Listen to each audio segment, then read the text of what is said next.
क्या करते हैं, सबसे पहली बड़ी गलती हम लोग करते हैं। मैं आपको बिल्कुल एक बहुत व्यावहारिक बात बता रहा हूँ। थोड़ी है, कुछ साथी कह रहे हैं शायरी वायरी, शायरियों से कुछ नहीं होगा।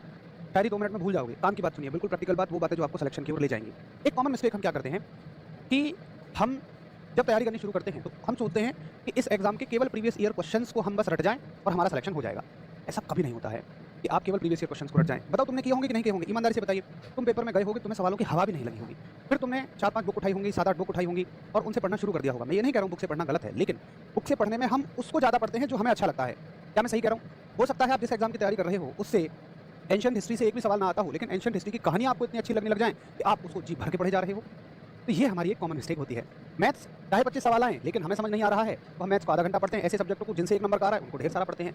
तो असल में सिलेक्शन लेना केवल मेहनत का काम नहीं है, मेहनत एक अंग है उसका। दूसरी सबसे जरूरी चीज़ वो एक रणनीति का खेल है। चलो फिर हम क्या करते हैं कि यार अपना RWA पे बैच ले लेते हैं। मैं आपको एक बिल्कुल सच्चाई वाली बात बता रहा हूँ। RWA पे बैच ले लेते हैं या कहीं भी हम बैच ले लेते हैं। बैच की 8 क्लास की भाई बड़ा सुकून है, 8 घंटे पढ़ रहे हैं। अरे भाई 8 घंटे तुमने क्लास ली, बहुत अच्छी बात है, लेकिन अल्टीमेट टारगेट पेपर का क्या है? क्या पेपर वाला ये पूछेगा तुमने कितनी क्लास ली? 1 क्लास के 2 नंबर, 4 क्लासों के 5 नंबर, 6 क्लासों के 3 नंबर, 8 क्लासों के 4 नंबर? क्या पेपर में ऐसे सवाल आएंगे कि तुमने कितनी क्लास ली, उनके कितने नंबर है? अरे नहीं। आत्मा क्या है? आत्मा का मतलब हम जो काम कर रहे हैं उसका अल्टीमेट टारगेट क्या है? अल्टीमेट टारगेट है चीज़ों को याद रखना। आप एग्जाम में जाएंगे, सवाल मिलेंगे, वहां पर आपको कितना याद है ये बात काम आएगी ना। आपका नोट्स काम आएगा। नोट्स में बहुत सारा लिखा है, याद कुछ नहीं है, भैया कोई फायदा नहीं है। आपने बहुत अच्छा पढ़ा है, टीचर्स ने बहुत मेहनत की है, बट याद नहीं है, भाई कोई फायदा नहीं है। मैंने जो सबसे कॉमन मिस्टेक देखी ना वो यही देखी। अब साथी मेहनत खूब कर रहे हैं, क्लास खूब ले रहे हैं, लेकिन वो असल में याद करने पे जोर नहीं दे रहे। क्यों नहीं दे रहे? क्योंकि उसे कोई करवा नहीं रहा। जो तुम्हें टीचर करवा दे उसको तुम कर लोगे। जब तुम्हें खुद से कुछ करना पड़ता है दिल एकदम दर्द पैदा कर देता है। ना ना ना ना ये नहीं, अभी पढ़ रहे हो, नया नया लग रहा है, मजा आ रहा है, गुरु तुम तो बहुत अच्छा पढ़ा रहे हो, मजा आ गया, लेकिन जब रिवाइज करने बैठोगे ना तो इसका जो रस है ना वो खत्म हो जाएगा, क्योंकि नया कुछ नहीं होता इसमें। बिल्कुल सच्ची बात बता रहा हूँ मैं आपको। इसलिए आप रिवाइज नहीं करोगे। फिर आप क्या कहोगे, गुरुजी एक बार रिवीजन करवा देते। मैं माथा पकड़ लेता हूँ जब मुझसे कोई ये कहता है रिवीजन करवा देते। अरे भाई रिवीजन का कंसेप्ट ये है कि तुमने एक बार विजन कर लिया, देख लिया, फिर तुम दोबारा दोहरा रहे हो। क्यों? ताकि तुम्हारा दिमाग जोड़ दे। जब हम एक चीज़ को बार बार पढ़ते हैं तो दिमाग ये मान लेता है कि इस आदमी के लिए ये बहुत जरूरी है और वो उसको परमानेंट मेमोरी में डाल देता है।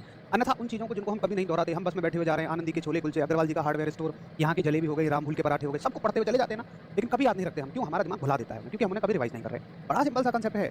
आप जिस चीज़ को रिवीजन करेंगे दिमाग ये मान लेगा इसके लिए ये जरूरी है और उसको वो परमानेंट मेमोरी में उठा के पटक देगा, डाल देगा।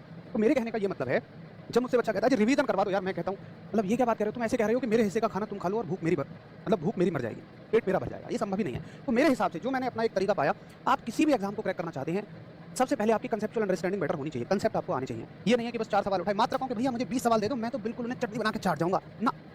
मात्र कहूं को चैप्टर को 10 सवालों में 20 सवालों में खत्म करना संभव ही नहीं है।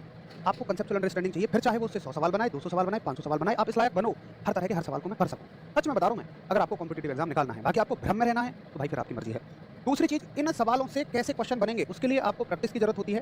प्रैक्टिस मैं तो क्लास में ही कराता रहूंगा आपको। जब हम हर एक चैप्टर खत्म करेंगे तो उसके बाद में हम हर एक चैप्टर के क्वेश्चंस करते रहेंगे। तीसरी चीज़, आपको मॉक टेस्ट लगाने होते हैं, क्योंकि बहुत सारी गलतियां ऐसी होती हैं जो ऐसा नहीं है कि आप ना पढ़ने की वजह से कर रहे हो। बहुत एग्जाम का प्रेशर है, एग्जाम का प्रेशर नहीं झेल पाए, इसके लिए कोई क्लास चलती है क्या? इसके लिए कोई बैच लेते हो क्या? इसको मैं करा सकता हूँ क्या? या आपको ही झेलना पड़ेगा? आती हुई चीज़ है 9 8 63 पेपर में करते हो। मजे की बात, जब उस गलती को दोहराओगे ना, मतलब चेक करोगे गलती कहाँ हो गई, तो 9 8 63 ही निकलेगा। बोलो हम सब करो, मैं सही कह रहा हूँ। तो ये गलतियाँ क्यों होती हैं? क्योंकि हम एग्जाम से पहली बार जाके मिल रहे हैं। अगर हम मॉक टेस्ट में बार बार इन गलतियों को सुधार लें तो हमारा ये सब सही हो जाएगा। लेकिन मॉक टेस्ट लगाने का एक समय होता है जब आपका सिलेबस कंप्लीट हो जाए।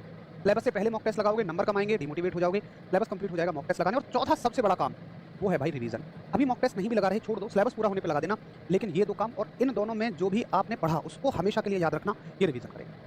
पहली क्लास थी इसलिए मैं आप सभी को थोड़ी सी चीज़ें ज़्यादा समझा रहा हूँ। हो सकता है आगे कंटेंट सही फुर्सत ना मिले बीच बीच में, परंतु जहाँ भी मुझे जरूरत लगेगी आप सभी को ऐसी काम की बातें मैं बताता हो जाऊँगा।